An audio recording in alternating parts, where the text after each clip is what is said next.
Now, some of you know, well, I guess you all know now, that the words of one of my favorite poets, Ernest Dowson, are quite often with me. Dowson stole them actually from the Roman poet Horace. Non sum qualis eram. I'm not as I was. But to say that I'm not going to quit until I absolutely have to, but that I... Oh, please. I wasn't finished. I'm not done. The great thing about being religious is this. When the evidence against you becomes overwhelming, and you can see the amazing intricacies of the Big Bang, and the extraordinary matter of the Hubble red light shift, and the things we can now see through Mr. Hubble's telescope, and when you see the extraordinary variety of species, religion says, come to think of it, that is true. In fact, it shows that God was even more ingenious than we had thought him in the first place. Every time any new evidence comes to light, it's claimed for, well, it fits with the unoverthrowable theory that we already had. But there is no way you can take a step from the laws of physics, the observable creation of the cosmos, that leads you to the belief that there is an intervening personal God. There is no possible way, no one's even tried it, of getting from the laws of physics or biology to any such idea. So from the person who says, I'm a deist, I don't think all of this can be an accident, there must be some cosmic force, I say, I can't disprove it, though I think the cosmos functions without it, but you have all your work, sir, or ma'am, still ahead of you before you can say that Jesus of Nazareth was a real person, let alone that he was the Son of God, let alone that his mother was a virgin, let alone that he was resurrected. None of these things, by the way, would prove he was the Son of God, if they did happen. What is this?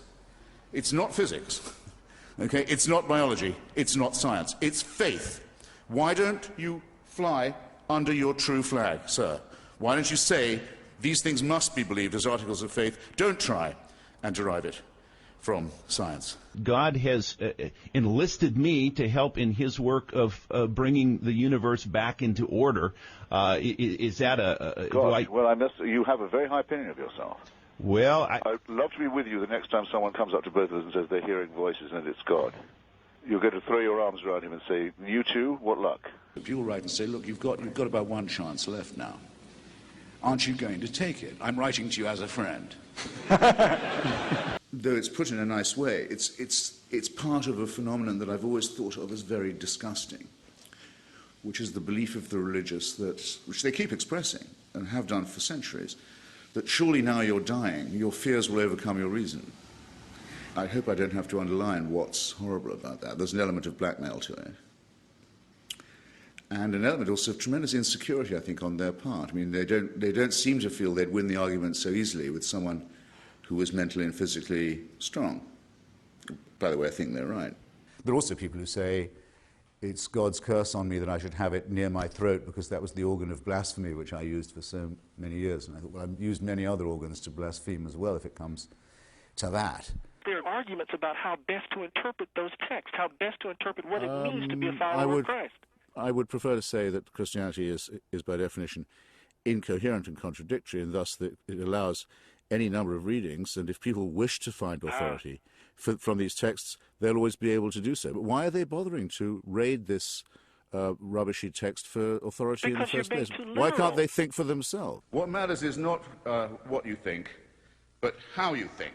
And all the discoveries have been made, and all the enlightenment that's come to us is from the scientific and the philosophical method, not that of a priori assumptions of faith or the belief that wisdom comes from revelation. That's what I assume faith must be, is the willingness to assume what you have to prove. And to come before an educated audience and say, it's true because it's in the Bible. And I believe in the Bible because it's true. I don't think that's evidence. I don't think that's argument. But if it's faith, I suppose that's what it must be. But you just assumed and asserted what you were asked to prove. Sure, I have faith in the Bible. I can't have escaped your attention, can it, ladies and gentlemen? Given only faith, mountains can be moved, and millions of people who would never normally acquiesce in evil are brought to it straight away and with ease, and with self-righteousness. People always demand respect for their faith. You've noticed this happening. Why should I respect someone who makes enormous claims on no evidence? And when confronted with that fact, says, well, I don't need any evidence, I've got faith. I think extraordinary claims, such as that they know not just that there is a God, but that they know his mind, they know his instructions, they've had revealed truth from him. A claim like that demands extraordinary evidence, instead of which they say, no, how about no evidence at all, and just take me on faith? I say, why am I supposed to respect that? I don't respect it. I suspect it. Mormons, for example, will always tell you how great the work of their missionaries is in Africa. Why are they telling me this? All I said to them was, your religion is based on a forgery by a well-known conjurer and fraud who claimed to have found gold plates from God in a hole in upstate New York. People who believe in it are deluded. It also, for a very long time, refused to admit that black people had souls or could join the church in any real capacity. So you have missionary work as well. I'm sorry to hear it, if it's spreading that garbage.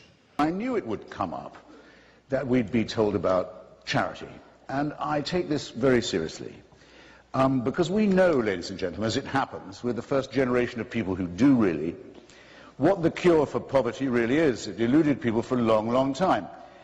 The cure for poverty has a name, in fact. It's called the empowerment of women. If you give women some control over the rate at which they reproduce, if you give them some say, take them off the animal cycle of reproduction to which nature and some doctrine, religious doctrine, condemns them, and then if you'll throw in a handful of seeds perhaps and some credit, the floor of everything in that village, not just poverty, but education, health and optimism will increase. It doesn't matter, try it in Bangladesh, try it in Bolivia, it works all the time. Name me one religion that stands for that, or ever has. Wherever you look in the world and you try to remove the shackles of ignorance and disease and stupidity from women, it is invariably the clerisy that stands in the way. Probably there are some here who think maybe I have a Buddhist option here. Has to notice that even Buddha is born from a slit in his mother's side. Anything but the filth and disgust of having to contemplate the female reproductive system. What could be more obviously man-made than this, and made in a barbaric period, even of the history of the male sex? It's plain as could be. Because yet again you get it. Anything but the vagina. Disgust for females. Contempt for females. Revulsion from menstrual blood. Revulsion from the female genitalia. I personally do not regard the female genitalia in that way. I hope you don't either. I'm a liberal Christian. And I don't take the stories from the scripture literally. I don't believe that Jesus died for our sins, for example. Do you make any distinction between fundamentalist faith and liberal religion? Well, only in this respect. I would say that if you don't believe that Jesus of Nazareth was the Christ, in other words, the Messiah, and that he rose again from the dead, and that by his sacrifice our sins are forgiven, you are really not in any meaningful sense a Christian. But I still consider myself a Christian and a person of faith, so I think it's very interesting. Faith in what? Do you mind if I ask you a question? Yes. Faith in the resurrection. You know, I don't believe in the resurrection literally. I do believe in new life. A way to believe in it. Well, if you would like for me to talk a little bit about what I believe, I'd be happy to do that. Well, I would actually, yeah. Okay. I don't know whether or not God exists in the first place. Let me just say that. People say sometimes, don't I ever get tired of debating with the religious? No, absolutely I don't, because you never know what they're going to say next. These particular people, right, engage in a very interesting interpretation, right, of these texts, of the meanings of what Christianity actually involve, right, and then proceed on the basis of that interpretation to some kind of personal relationship, personal experience with God, personal contact through their personal interpretation of the Scripture, and it allows them to render a certain kind of meaning vis-a-vis this particular religious tradition. You can make anything up like that as you go along, as far as I can see. It means it's What do white you mean noise. make up? White noise, what you're talking to me. Absolutely meaningless. I just have to say, I make my living by scrutinizing words. It's what I do. Not a single thing you just said made a word of sense to me. Well, that's because you And I weren't don't think it listening. would have written. I don't think it would have written down either. What is it about the way I'm talking that you can't understand? It's ingratiating tone, I think, probably, That's ironic. and the unctuousness of it, and the extreme imprecision. Oh, my of it. Goodness. Yeah, I think Goodness, that's probably and- what I don't like. Oh my goodness. Extreme imprecision. That is hilarious. Extreme vagueness and imprecision. Vagueness and imprecision. I'm not saying mysticism is not great, am I? I'm saying that the belief that there is a divine revelation that can be interpreted by humans giving themselves secular power in the here and now is a real menace. Once you grant that there's been a revelation of God to some humans, sometimes, in some places, to be interpreted by a priesthood, then the next thing you will find is that you are being told what to do, what to eat, what you can read, who you can go to bed with, by someone who is no better a mammal or primate than yourself, but who claims the right to run your life and your sex life and your mind and your reading matter in the name of God. And I won't have it, okay? Would you have predicted that a small democracy in Northern Europe would have its embassies burned down and its consulates burned down and its citizens and nationals attacked and kidnapped because its prime minister refused to suppress some cartoons in an afternoon newspaper? And people say, why do I focus on the extremists? Because the extremists have the initiative, and because I haven't started yet. His Holiness the Pope condemned what? The cartoons. The State Department condemned the cartoons, not the violence, not the campaign of intimidation. The Archbishop of Canterbury condemned the cartoons. Every church I know of condemned the blasphemy of the cartoons, not the campaign of murder and sabotage. The same with Salman Rushdie. When the Ayatollah Khomeini offered money, publicly, in his own name, without shame, for suborning of murder of a novelist, the Cardinal Archbishop of New York, the Chief Rabbi of Israel, His Holiness the Pope, the Archbishop of Canterbury, all condemned what? The novel, the author, for blasphemy. Now get used to this, because you may be living in the last few years where you can complain about it. In other words, ladies and gentlemen, the barbarians are not at the gate. They're not at the gate. They're well inside. And who held open the door for them? The other religious did. These are not minor threats. These are threats to the very core of what we believe is the essential thing for a society, which is the ability to ask questions, to read the books we choose, to pursue unfettered investigations. And these are flatly negated by the claims of a religion that says it is the answer to everything. These people are not pacifists, ladies and gentlemen, nor are they anti-imperialists. If you haven't noticed, they call for the restoration of a lost empire, the caliphate, and the imposition of Sharia law on all non-believers within its borders. That's not pacifism. That's not anti-imperialism. Next, you'll have militias of this kind with their own chaplains within the United States Armed Forces. Are you ready for that? Are you ready to have Wahhabi preachers in the US Armed Forces? You better get ready for it, unless you're going to take the James Madison view that there shouldn't be any chaplains in the US Armed Forces to begin with, or in the prison system. People want to pray, you can't stop them. But we cannot have state-subsidized prayer. We cannot have state-subsidized preachers or chaplains. Give it up, or give it to your deadliest enemy and pay for the rope that will choke you. So unless you're willing to commit suicide for yourself and for this culture, get used to the compromises you'll have to make and the eventual capitulation that will come to you. But bloody well don't do that in my name, because I'm not doing it. You surrender in your own name, leave me out of it. I'm going to fight these people and every other theocrat all the way. All the way. Mockery of religion is one of the most essential things, because to demystify supposedly holy texts that are dictated by God and show that they are man-made, what you have to show their internal inconsistencies and absurdities. And one of the beginnings of human emancipation is the ability to laugh at authority. It's a very simple story. You only have to read the Quran and the Hadith. Of course he's not a prophet. I mean, he's an epileptic plagiarist. It's a man who went into spasm to order and summoned the same angel as he was jealous of the Christians for having. It's a boring plagiarism of the worst bits of Judaism and Christianity. Unoriginal rip-off by someone who's clearly mentally ill. I neither know nor care whether however many Muslims you claim there are offended or not by my views of religion. I maintain that there is no such thing as revealed religion, that the holy books are man-made, that so are all the religions man-made. They're open to the same criticism from any human being. The fetishization of them is stupid. Now, it pisses me off, I'm sorry to say, to be all the time lectured about the Third Reich and fascism. For you to say of Nazism that it was the implementation of the work of Charles Darwin is a filthy slander, undeserving of you and an insult to this audience. If it's an atheistic regime, then how come that in the first chapter of Mein Kampf, Hitler says he's doing God's work and executing God's will in destroying the Jewish people? How come the Führer oath that every officer of the party and the army had to take, making Hitler into a minor god, begins, I swear in the name of Almighty God, my loyalty to the Führer? How come that on the belt buckle of every Nazi soldier it says Gott mit uns, God on our side? How come that the first treaty made by the National Socialist dictatorship, the very first, is with the Vatican? This is not a difference of emphasis between us to suggest that there's something fascistic about me and my beliefs is something I won't hear said and you shouldn't believe. Of the other member of the axis of Nazism and fascism, the Japanese emperor, he wasn't just a theocrat, he was actually a god.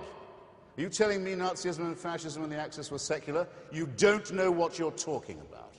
Now, if there's to be a level playing field, which I know that my opponents don't wish for, I want to be told how it is that any society that follows the precepts of Lucretius and of Spinoza and of Galileo and of Russell and of Voltaire and Jefferson and Paine and Einstein has ever fallen into the same pit of ignorance, famine, cruelty, stupidity, hysteria, witch hunting that is the special privilege of the faithful. So that's my short answer to your question. Let's try that for an experiment and see who comes out better. I, for one, will take it as extremely insulting if any person of faith makes the assumption that their faith gives them a moral edge on me. I want to hear a lot more apologizing from the faith-based communities for the evil that they've done before they even start clearing their throats and telling me I wouldn't know right from wrong without their permission. I'm sorry, I won't be, can't be spoken to in that tone of voice, and nor should any of you. Isn't it rather odd to be told to love? It's always seemed bizarre to me. Well, you know, from my point of view, it's extraordinarily helpful because ordered to love. I don't. It's something is cranky there. In Christianity, you have the idea, for example, that morality is intentional. If you've contemplated the sin, Christ says, in a sense, you've committed it. Thought crime. One second. The mullah Thought doesn't. crime. Totalitarianism again. Thought crime. Whether it is or not. We know what you're thinking, and we can punish you for it. Totalitarianism defined. Tyranny defined. Thought crime. You said it for me. If there is a way to pay for those sins and all you have to do is utter the word yes to salvation, what obstinacy forces you to say, I won't do it, I will risk all of damnation with my full intelligence and free will? I don't think he understands how wicked he sounds to so many people in this hall tonight. When he says, look, you've made a perfectly fair offer, we can torture you to death if we want, for the crime only of being born, but all you have to do is throw yourself on our mercy, and it'll be okay. Why don't you just do it? I can hardly bear to look at you. You're implying that you could say something so evil, so stupid, so nasty, and so intolerant. It is the most refinement of cruelty and stupidity that it's possible to picture. It's and really you don't not. get There it is when a- people ask, does it seem okay to you? Say, you always have the chance to sprawl and grovel and beg and plead, and you might get off. It's all summarized in one line, if you wish. To believe what Dr. Dembski believes and his co-thinkers believe, you have to consider yourself created incurably sick and then ordered on pain of death and eternal torture to be well. This is not morality. Do you think that you would win more converts to atheism if you were less dismissive of religious people? I have no and idea, religious but belief? I can't be other than dismissive. I don't feel any need to make converts by not saying what I think. I leave it to them to make their hypocritical, unctuous, pseudo-friendly statements in the hope of keeping people inside the church. I want to go back to this importance of narrative in its own right. They're fables, they're folk tales that have endured. They're not literally true, but there's great value in the universal truths that are taught just by the story itself. For example, the creation story. Could you at all agree with me that some of those stories are valuable just as a metaphor? The creation story is ridiculous garbage. and has given us a completely false picture of our origin as a species and of the origins of the cosmos. It's done nothing but harm, and it's considered laughable by anyone who's ever studied the subject. I mean, if you want me to give you a good mythical or quasi-mythical story, it would be the life of Socrates. We have no proof, as with Jesus, that he ever existed. So it doesn't matter to me whether he did or not, because we have his teachings and his method of thinking and his extreme intellectual and moral courage. And anyone who could look me in the eye and say they preferred the story of Jesus or Moses or Muhammad to the life of Socrates would, I think, I have to say it to you, intellectually defective. When Socrates was sentenced to death for his philosophical investigations and for blasphemy, for challenging the gods of the city, and he accepted his death, he did say, well, if we are lucky, perhaps I'll be able to hold conversation with other great thinkers and philosophers and doubters too. In other words, that the discussion about what is good, what is beautiful, what is noble, what is pure and what is true could always go on. Why is that important? Why would I like to do that? Because that's the only conversation worth having. And whether it goes on or not after I die, I don't know. But I do know that it's the conversation I want to have while I'm still alive. Which means that to me, the offer of certainty, the offer of complete security, the offer of an impermeable faith that can't give way, is an offer of something not worth having. I want to live my life taking the risk all the time that I don't know anything like enough yet, that I haven't understood enough, that I can't know enough, that I'm always hungrily operating on the margins of a potentially great harvest of future knowledge and wisdom. I wouldn't have it any other way. And I'd urge you to look at those of you who tell you, those people who tell you at your age that you're dead till you believe as they do. What a terrible thing to be telling to children. And that you can only live by accepting an absolute authority. Don't think of that as a gift. Think of it as a poisoned chalice. Push it aside, however tempting it is. Take the risk of thinking for yourself. Much more happiness, truth, beauty, and wisdom will come to you that way. Thank you.